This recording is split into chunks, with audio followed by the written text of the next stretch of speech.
3,000 लोगों के सामने बाबा साहब भाषण देने के लिए खड़े हुए। बाबा साहब बोले, अंग्रेज इस देश में आने से पहले छुआछूत इतनी तीव्र हो चुकी थी कि अछूतों को अपनी पहचान दिखाने के लिए हाथ में काले रंग का धागा पहनना पड़ता था। अपनी थूक से रास्ता अपवित्र ना हो इसलिए गले में मटका लटकाना पड़ता था और अपनी परछाई मिटाने के लिए कमर में झाड़ू लगाना पड़ता था। लेकिन अंग्रेजों ने इस छुआछूत को ठुकराकर अपने सैन्य दल में अछूतों को मौका दिया।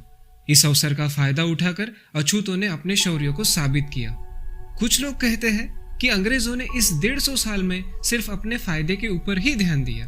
उन्होंने लोगों की शिक्षा की तरफ ध्यान ही नहीं दिया। लेकिन ये बात पूरी तरह सच नहीं है।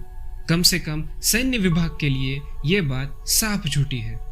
अंग्रेजों ने सैन्य विभाग में ना सिर्फ शिक्षा को मुफ्त रखा बल्कि अनिवार्य भी किया।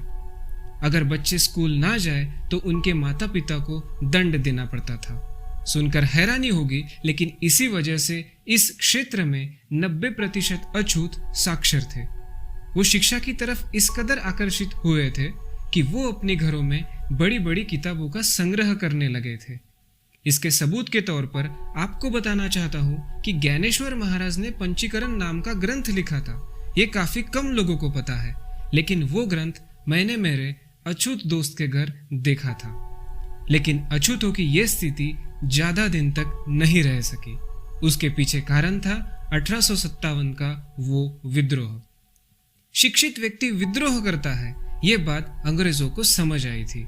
इसलिए उन्होंने शिक्षा को और अछूतों के सैन्य प्रवेश को बंद कर दिया। आगे चलकर अंग्रेज सिर्फ अपने काम के लिए हमारा इस्तेमाल करने लगे।